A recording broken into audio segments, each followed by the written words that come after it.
Am I the a-hole for scolding my struggling sister when she gives us grief about adopting a baby? My sister, 35 female, and her husband, 37 male, have been struggling with infertility since they got married 12 years ago.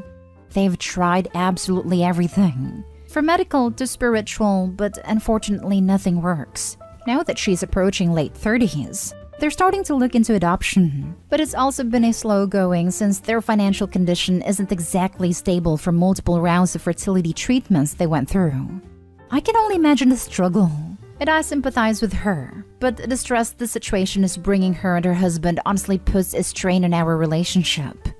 My husband and I, both 30, lost our best friends, Mason and his wife Kate, 2 weeks ago in a horrible car accident. They left behind their son Pete, who isn't even 2 yet. It was so sudden and so heart-wrenching. We're all grieving, which lowers out contact with a lot of people, including my sister and brother-in-law. Our main concern right now is ourselves and Pete, whose custody has come to us because we're both his godparents, actively engaged in Pete's life since his birth, and because Mason and Kate have neither left a will nor have immediate living relatives who can take him in. We've decided to adopt Pete as soon as we can stomach the process. My husband and I never planned on having kids, and even if we did, this is absolutely not the way we want to go about it. The situation is far from ideal, but we're starting the adoption process yesterday for Pete's safety if nothing else. We broke the news to our extended families and friends, letting them know that my husband and I won't be very available for a little longer because of this. I know my sister and brother-in-law will have something to say about this. I'm prepared for a few heated text messages or voicemails. However, I didn't expect them to turn up on our doorstep, crying about how unfair it is that we were given everything they wanted, and how we didn't deserve to be parents because we didn't go through what they had to. I've never seen my husband so angry before. He's usually very mild and gentle, but recent events have stretched our patience to the limits. We kicked them off of our porch, and I told my sister before she left that since our pain inconveniences her so much, I won't have her around me and my family at all anymore. I know she made a fuss about it, and now everyone has something to say to us. We turned off our phones, so we don't know which ones are cursing us and which one aren't. I know some did/are. My husband and I are both in pain and grieving, and we can't trust ourselves to be objective. Did we go too far? Now for the top comments. Not the a-hole. Hey, adopted kid here. I can give you tips on how to be an a-hole if you want to be, because this story inflames me anyway. Your sister and her husband, much like my parents, tried everything else before even considering adoption. That makes their future kid their very last option. They clearly would rather have their own child. This attitude disgusts me personally, but whatever, I guess that's normal for society. Pete is your first option. You sacrificed the lifestyle you wanted to have for him. You chose his life before the future you envisioned, not as a last-ditch effort. Guaranteed you'll be a better parent. You will be the a-hole if you told her this, and honestly, I encourage it. This comment is beautiful and says everything I thought and felt reading this post. I hope you're not the a-hole, and I strongly advise some major distance from this deeply selfish, narcissistic behavior from your sister and brother-in-law. Not the a-hole. I'm sorry, but that's just disgusting behavior from your sister. You got everything you wanted?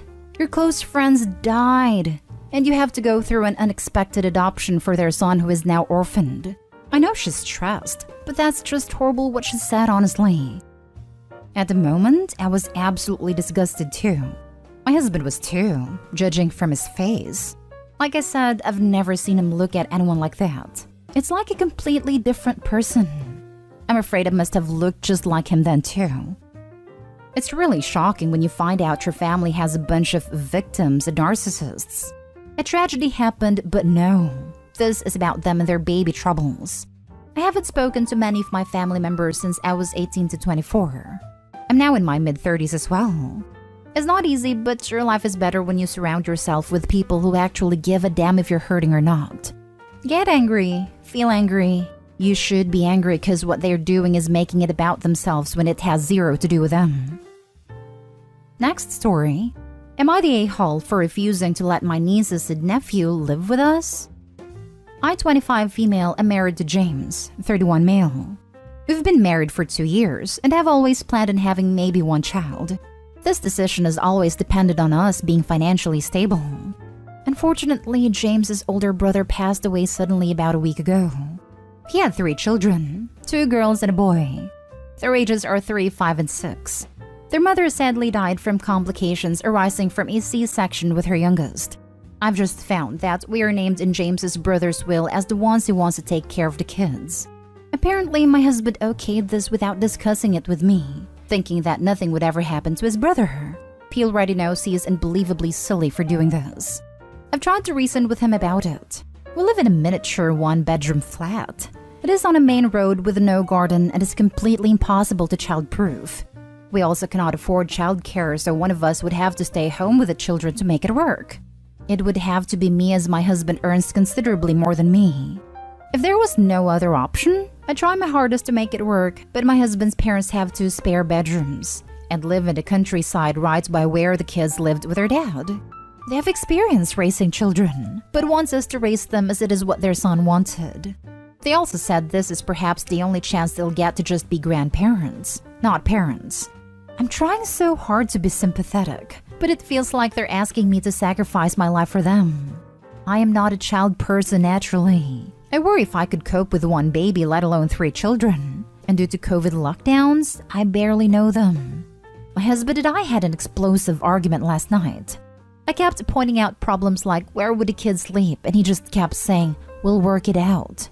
I don't know how to get through him while being sensitive over everything he has gone through. Am I the a-hole? Not the a-hole. It makes no sense him saying we'll work something out. When? Because it's happening right now and a solution needs to be found right now. Also, don't quit your job. Yeah, guess who will be doing all the working out? UOP. Yes, do not under any circumstances quit your job. Who will be looking after these kids during the day?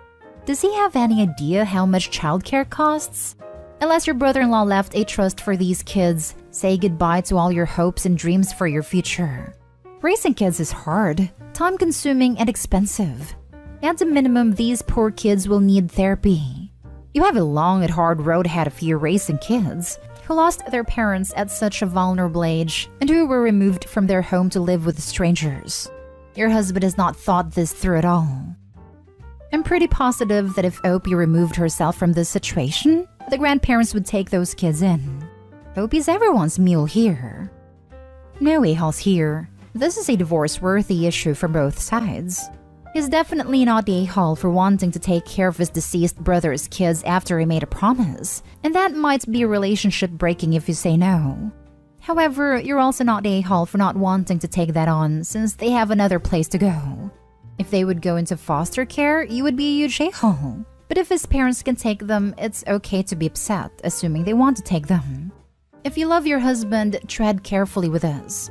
This is one of the few instances you may not be able to come back from. If her husband loves OP, he should tread carefully. He is absolutely the a-hole for agreeing to this without discussing it with her. This is way too big of an ask for just spring on someone. Not the a-hole. They are asking you to sacrifice your life. Your brother-in-law's will stating he wanted his brother to take the children is unenforceable. Your husband casually telling his brother sure was a serious mistake. As terrible as the circumstances, your husband does not get to tell you to sacrifice your life and your plans for having your own child. He does not get to tell you that you'll be spending the next decade or 2 doing laundry and cooking and homework help. Those children need to go to their grandparents. If you leave your husband over this, that's probably what will happen anyway. Your husband is being completely irresponsible and unrealistic. There is no way you can bring 3 small children into your home. Where are the children now? Did your brother make any financial arrangements like life insurance? Next story. Am I the a-hole for not sticking up for my dad's relationship because his fiancée is the same age as me? My father, 45 male, and I, 27 male, have always had a rocky relationship. As the eldest of 5, have siblings including myself, different mothers, he practically made it my duty to be a good role model for them. I was forced to participate in almost every sport he could find a flyer for, as a good role model stayed active. I had to be a captain or leader of any extracurricular I joined, as good role models lead not follow. I was also not allowed to disobey my father or object to anything he said, as good role models understand that their parents know best. This created some resentment amongst my siblings. I am seen as daddy's golden boy rather than daddy's exhausted, vicariously lived-through child. Recently, however, my father has set his sights on someone else. A woman. Let's call her Kit. Kit is nice enough. It's just that she and I are the same age, and I find that creepy. The only person I've voiced my opinion to is my older middle brother, Peter. Peter and I also have a rocky relationship, but we've found common ground on this matter. Peter suggested I tell our father how I felt as soon as I shared my thoughts with him, but I always brushed him off. That was until our family brunch yesterday. My father gleefully announced his plans to make Kit a permanent member of our family. They were engaged. He had proposed the previous night. I guess my brothers and I were not as excited as my father and Kit hoped would be, and they both became visibly upset. My dad demanded to know what the issue was. My eldest sibling instinct kicked in. I was about to try and defuse the situation, but Peter spoke first. The issue? The issue is she's the same age as your eldest child. My father and Kit were stunned. They looked at me before my father spoke again. Well, Opie doesn't have an issue with it, do you, Opie? The last part wasn't a question. He expected me to comply per usual. I didn't say anything though, as I didn't want to offend and upset him any further, but I didn't want to stick up for him either. I felt bad for Kit, as she was visibly embarrassed and quickly left the room. My father chased after her, and my brothers and I took that opportunity to collect our belongings and leave his home. Later that evening, he sent me a message letting me know how disappointed and hurt he was after I didn't stand up for him and Kit. He told me I wasn't acting like the role model he and my mother had raised me to be. That as the most worldly of my siblings, I spent my junior year abroad. I should know better. I didn't respond to his message. I asked anyone else if they'd received anything, and the collective answer was no. I feel horrible. On the one hand, I believe people should be allowed to love who they love. On the other hand, Kit was probably in diapers the same time I was. I love my dad, and he has done a lot for me over the years, but I'm 27 and tired of being his good role model. So am I the a-hole for not sticking up for my dad? Now for the top comments. How much longer are you going to allow your father to manipulate you? That was going to be my question.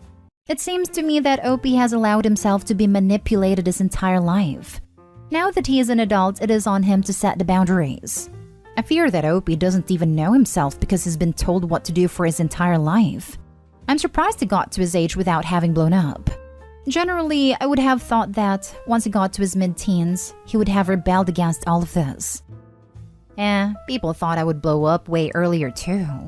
I didn't because I grew up in the evangelical church, so I was always had an intense underlying fear that my parents would just straight up get rid of me like a bag of puppies in the river if I rebelled.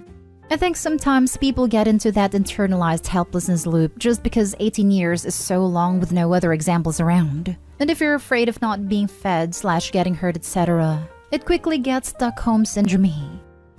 You're the a-hole, but not for what you think. You're the a-hole because you are a peacemaker and conflict avoider. You never stick up for your values or what is right. On top of that, you still allow yourself to be used as pawn in your father's control, and dare I say emotional abuse, of your siblings. It is time to figure out who you are and live your life by your own rules. Stop worrying about upsetting your father. Stick for what is right. Reading No More Mr. Nice Guy really helped me on this front. Last story. Am I the a-hole for ignoring my half-sister for transferring into my school? So I-18 female was pretty much abandoned by my own mom when I was a baby. She moved on with a new guy and had 2 kids, Tia 15 female and Ed 13 male. We all have the same last name because mom didn't marry my dad or their dad. When I was 7, they moved away and my mom never called or anything. She just phoned on my birthday if she remembered it and sent birthday cards with a cash and a picture of her and her family. I saw my grandma till last year when she died, because my dad didn't want me to lose a link to my mom. After grandma died, my mom got her house and they moved back, and their kids got admitted into the same school I go to. Okay, well, we're in all different grades, so shouldn't be an issue as I can just avoid them. Well, apparently Tia was really good at basketball, so somehow she gets on the seniors team even though usually it's only grade 12s and 11s. Tia and Ed have reached out to me, but I quickly stopped acknowledging them at all beyond passing to her during a game because I don't want to be their sister. They have their perfect family and I don't want any of it anymore.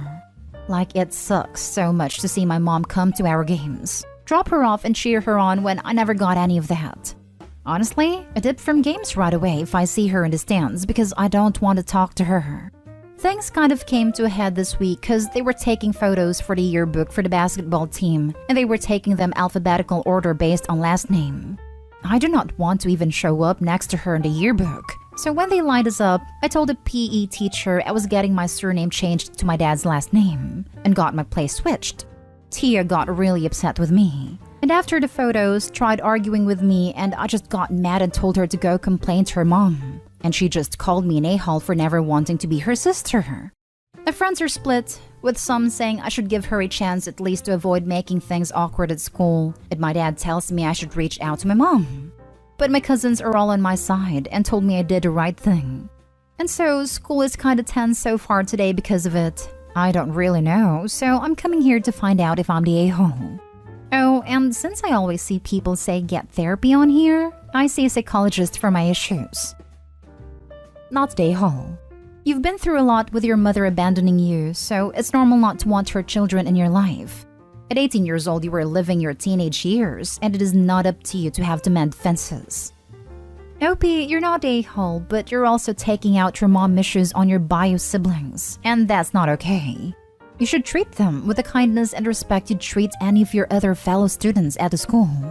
I suggest you take them both aside at lunch and tell them that you have nothing against them, but you don't feel like a sibling to them and you're not interested in a sibling relationship. You expect them to respect your position, and on your side, there are no hard feelings. Not the a-hole. If grandma didn't die, mom wouldn't have gotten the house. The kids wouldn't have transferred to your school and none of you would have been in contact with each other like it had been your entire life. If she wanted to be your friend and sister, why didn't she try for a relationship before all of this? Yeah, it's not like I don't have Instagram or Snap or even freaking Xbox Live. I can't even go back to my grandma's house because they all live there now. That sucks so much. I'm sorry. Yeah, I mean, I got everything that was left to me in her will. But it sucks not knowing what happened to my room there and not being able to remember my grandma where she lived and all.